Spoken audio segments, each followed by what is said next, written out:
اعوذ باللہ من الشیطان الرجیم بسم اللہ الرحمن الرحیم ولما دخلوا على يوسف آوى إليه أخاه قال إني أنا أخوك فلا تبتئس بما كانوا يعملون فلما جهزهم بجهازهم جعل السقاية في رحل أخيه ثم أذن مؤذن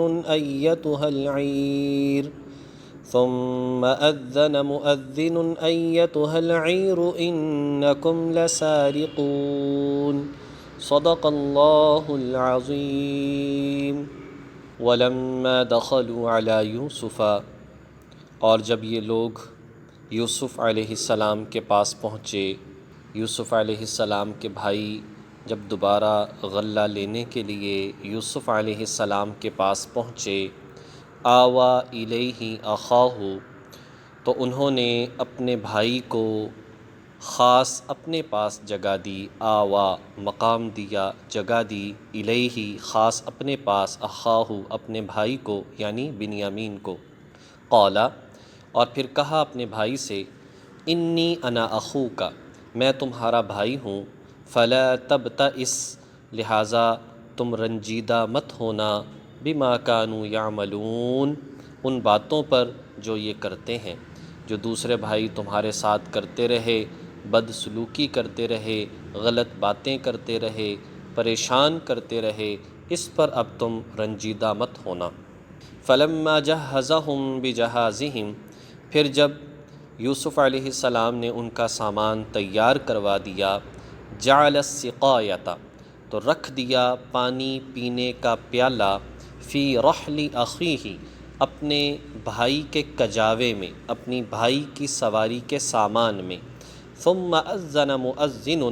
پھر ایک اعلان کرنے والے نے اعلان کیا، پکارنے والے نے پکارا، آواز دی، ایتھا العیر اے قافلے والو، انکم لسارقون بے شک تم چور ہو۔ قالو تو انہوں نے کہا، جو یوسف علیہ السلام کے بھائی تھے انہوں نے کہا، وَأَقْبَلُوا عَلَيْهِمْ ان کی طرف مڑتے ہوئے، ماذا تفقدون کہ کیا چیز تمہاری گم ہو گئی ہے، جو تم ہمیں چور کہتے ہو کیا چیز تمہاری گم ہو گئی ہے۔ قالوا ان اعلان کرنے والوں نے کہا، نفقد کہ ہمیں نہیں مل رہا، صواع الملک بادشاہ کا پیمانہ، وَلِمَنْ جَاءَ بِهِ اور جو اسے خود لے کر آئے گا، حمل بعیر اسے ایک اونٹ کا غلہ دیا جائے گا انعام میں، وَأَنَا بِهِ زعیم اور ہم خود اس کی ذمہ داری لیتے ہیں، یعنی یہ انعام دلوانے کی ذمہ داری اعلان کرنے والے نے کہا کہ میں خود لیتا ہوں۔ قالوا وہ بھائی بولے، تاللہ اللہ کی قسم، لقد علمتم ما جئنا لنفسد فی الارض تم تو جانتے ہو، ما جئنا کہ ہم اس لیے نہیں آئے، لنفسد فی الارض کہ زمین میں فساد پھیلائیں، چوری تو بہت بڑا فساد ہے، ہم اس لیے نہیں آئے یہاں پر کہ ہم فساد برپا کریں، وما کننا سارقین اور نہ ہی ہم چوری کرنے والے ہیں۔ اب یہاں پر چند باتیں ہیں جو ان آیات سے سمجھ میں آتی ہیں۔ یہ بات تو معلوم ہے کہ بات کیا چل رہی تھی، یوسف علیہ السلام مصر میں وزیر خزانہ تھے، آس پاس تمام علاقوں میں قحط پڑا، انہوں نے غلہ دینا شروع کیا، ایک مرتبہ بھائی آئے پہچان لیا، حالات معلوم ہوئے تو پتہ چلا کہ ایک بھائی اور بھی ہے، اور وہ چونکہ سگا بھائی تھا یوسف علیہ السلام کا، تو فرمایا کہ آئندہ اسے بھی لے کر آنا ورنہ غلہ نہیں ملے گا، اور پیسے بھی ان کے واپس کر دیے۔ چنانچہ جب یہ دوبارہ غلہ لینے کے لیے آئے، حضرت یوسف علیہ السلام نے ان کو الگ الگ جگہ دی، دو دو کو ایک ایک کمرے میں ٹھہرایا، 5 کمروں میں 2 بھائیوں کو ٹھہرا دیا، بنیامین بچے تو فرمایا کہ تم میرے ساتھ رہو۔ اور ایک بات یہ لکھی مفسرین نے کہ دن کے وقت ان سے کہا کہ تم تو پہلے بھی آئے تھے، علاقے کو جانتے ہو، جاؤ باہر پھر آؤ، ادھر ادھر سیر کر لو، میں ذرا بنیامین یہ نیا ہے، اس کو کچھ اس کے بارے میں بتا دوں، اور دوسرا یہ ہے کہ اسے جانے کی ضرورت نہیں، یہ علاقے کو نہیں جانتا۔ تو اس لیے ان کو جو ہے پاس رکھ لیا اور باقیوں کو بھیج دیا، یا یہ ہے کہ کمروں میں ٹھہرا دیا۔ جو بھی ہو، بہرحال حضرت یوسف علیہ السلام نے بنیامین کو اپنے پاس رکھا اور پھر فرمایا دیکھو پریشان مت ہو، میں تمہارا سگا بھائی ہوں، جو کچھ یہ دوسرے بھائی تمہارے ساتھ کرتے رہے میرے ساتھ اس سے بھی زیادہ برا کیا، پریشان مت ہو۔ جب یہ بات بنیامین نے سنی تو انہوں نے کہا کہ میں نے ساتھ نہیں جانا، میں نے آپ کے پاس ہی رہنا ہے، میں یہاں سے نہیں جانا چاہتا۔ حضرت یوسف علیہ السلام نے فرمایا کہ بھئی ایسا تو نہیں ہو سکتا، ایسا تو آپ مت کرو۔ کہا جی کہ میں نے واپس نہیں جانا۔ چنانچہ پھر ایک تدبیر اختیار کی گئی، کئی دن یہ یہاں پر رہے، اور چند دن رہنے کے بعد حضرت یوسف علیہ السلام نے خوب ان کی خاطر توازن کی، اچھا ان کے ساتھ سلوک کیا، اچھی رہنے کی جگہ دی، اور اس کے بعد جو ہے پھر ان کے جانے کا جب وقت آیا پھر ایک تدبیر اختیار کی۔ اور وہ تدبیر کیا اختیار کی جس کا تذکرہ ہم نے ابھی ترجمہ کیا ہے، لیکن یہاں پر ایک سوال سمجھنا چاہیے۔ سوال یہ ہے، تدبیر یہ اختیار کی کہ یوسف علیہ السلام نے ایک پیالہ، اس میں دو طرح کے الفاظ آئے ہیں، پہلے آیا پیالے کا لفظ، سقایا پانی پینے کا آلہ اس کو کہا جاتا ہے، پہلے تو اس کا لفظ آیا، اور اس کے بعد جو ہے پھر کہا کہ جی جو بادشاہ ہے ان کا صواع الملک، صواع نہیں مل رہا، جو غلہ ڈالنے کا پیمانہ ہے وہ نہیں مل رہا۔ تو اس میں کوئی اختلاف نہیں ہونا چاہیے۔ دراصل بات یہ ہے، پہلے جس کو بادشاہ پانی پینے کے لیے دیگر مشروبات کے لیے استعمال کرتا تھا، بعد میں اسی کو پیمانہ بنا دیا گیا، اور یہ سونے کا تھا لہٰذا بہت قیمتی تھا، اسی کو بعد میں پیمانہ بنا دیا گیا کہ اس سے ڈال کر دیا کرتے تھے کہ 3 مرتبہ یا 4 مرتبہ ڈالیں گے تو وہ 1 کلو ہو جائے گا، اس طرح سے جو ہے وہ اس کو پیمانہ بنا دیا گیا۔ بہرحال یوسف علیہ السلام نے وہ رکھوا دیا اپنے بھائی کے اس میں سامان کے اندر رکھوا دیا۔ اب سوال یہ پیدا ہوتا ہے، جب خود رکھوایا تھا تو ان کو چور کہنا یہ تو مناسب نہیں ہے کہ تم چور ہو۔ اس کے 3 جوابات مفسرین نے دیے۔ ایک جواب تو یہ ہے کہ دیکھیں جو پیالہ رکھا گیا وہ یوسف علیہ السلام نے چپکے سے رکھا،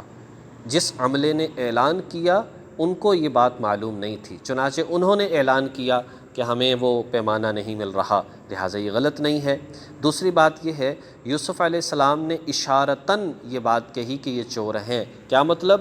بچپن میں انہوں نے اپنے بھائی یوسف کو اپنے باپ سے چرایا اور ایک قافلے کے ہاتھ بیچ دیا، چنانچہ یہ چور ہیں، اس طرف اشارہ کیا تھا، اس واقعے کی طرف اشارہ نہیں تھا، اور کہا کہ تم چور ہو، کیونکہ لوگ تو یہی تھے۔ اور تیسرا یہ ہے کہ چونکہ یہ تدبیر اللہ نے خود بتائی یوسف علیہ السلام کو کہ بھائی کو رکھنے کا طریقہ یہ ہو سکتا ہے، لہٰذا یہ اللہ کے حکم کے مطابق تھا تو پھر کوئی اعتراض ہی اس پر نہیں آتا۔ اب یہ ہے کہ وہ تدبیر کیا اپنائی گئی؟ دیکھیں اس میں بات 2 طرح کی ہیں۔ ایک بات تو یہ ہے کہ مصر کا جو قانون تھا، مصر کے قانون کے مطابق چور کی سزا یہ تھی، ایک تو اس کو سزا دی جائے، پیٹا جائے اس کو، اور دوسرا یہ ہے کہ جتنا اس نے چوری کیا ہے اس کا ڈبل وہ واپس کرے گا۔ یہ تھا مصر کا قانون جہاں پر یوسف علیہ السلام وزیر خزانہ تھے۔ اور ایک تھی شریعت حضرت یعقوب علیہ السلام کی، اس لیے کہ یوسف علیہ السلام ابھی نبوت کا اعلان نہیں فرمایا، تو یعقوب علیہ السلام کی شریعت جو تھی اس میں سزا کیا تھی؟ اس میں سزا یہ تھی کہ جو چور ہے، جس طرح کی چوری ہے اس کی بقدر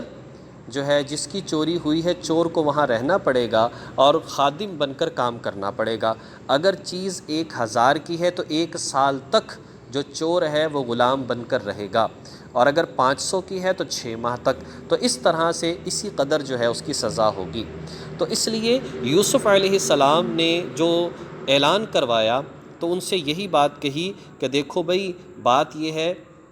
کہ یہ بتاؤ کہ تمہارے ہاں اس کی سزا کیا ہے، تمہارے ہاں اس کی سزا کیا ہے۔ اگلی آیات کے اندر اگر ہم دیکھتے ہیں تو آپ دیکھیے، انہوں نے جب مڑ کر دیکھا کیا چیز نہیں مل رہی، کہا جی کہ بادشاہ کا جو پیمانہ ہے وہ نہیں مل رہا۔ انہوں نے کہا کہ اللہ کی قسم ہمارے پاس تو نہیں ہے۔ تو پھر اعلان کرنے والوں نے اعلان کیا، قالو کہا، فما جزاؤہ تو بتاؤ کیا سزا ہوگی اس کی، ان کنتم کاذبین اگر تم جھوٹے ہو، تمہارے سامان میں اگر نکل آیا تو تمہاری سزا پھر کیا ہوگی۔ قالو ان بھائیوں نے کہا، جزاؤہ من وجد فی رحلہ، اس کی سزا وہی شخص ہے جس کے سامان میں نکلے گا۔ فہو جزاہ، وہی اس کا بدلہ ہے۔ جس کے سامان میں پیالہ نکلے گا اسی بندے کو رکھ لیا جائے گا، کیونکہ انہیں تو یقین تھا کہ ہمارے پاس نہیں ہے۔ کذالک نجزی الظالمین، اسی طرح ہم سزا دیا کرتے ہیں ظالموں کو۔ اب کیسے؟ یعنی ظلم تو انہوں نے کیا تھا، بنیامین کو بھی پریشان کیا کرتے تھے، یوسف علیہ السلام کو بھی پریشان کیا، اب جو ہے انہیں خالی ہاتھ جانا پڑا۔ بنیامین بڑے وعدے دے کر آئے تھے، اب جانا پڑا، اس لیے کہ جب سامان کو چیک کیا گیا، اگلی آیات کے اندر آ رہا ہے، تو بنیامین کے سامان سے نکل آیا، اب یہ کچھ کر نہیں سکتے تھے۔ تو بتانے کی بات یہ ہے کہ یوسف علیہ السلام نے سوال یہ کیا کہ یہ بتاؤ کہ سزا کیا ہوگی۔ انہوں نے پھر یعقوب علیہ السلام کی شریعت کے مطابق سزا بنائی کہ اس بندے ہی کو رکھ لیا جائے، اور اگلی آیات کے اندر ہم پڑھیں گے جب تلاشی لی گئی تو بنیامین کے سامان میں نکلا، چنانچہ انہیں اپنے پاس رکھ لیا گیا۔ تو بہرحال ساری بات یہ ہے، اللہ تبارک و تعالیٰ جو چاہیں وہ ہوتا ہے، اور اللہ رب العزت جس چیز کا حکم دیں وہ چاہے عقل کے خلاف بھی ہو تو اس میں وہ شریعت کے خلاف نہیں کہلاتی اور اس کا گناہ نہیں ہوتا، اور اللہ رب العزت ہر ناممکن کو ممکن بنانے پر قادر ہے۔ اور دوسری بات یہ ہے کہ ظالموں کو سزا مل کر رہتی ہے۔ اللہ تبارک و تعالیٰ توفیق عمل نصیب فرمائے۔ وآخر دعوانا ان الحمد للہ رب العالمین۔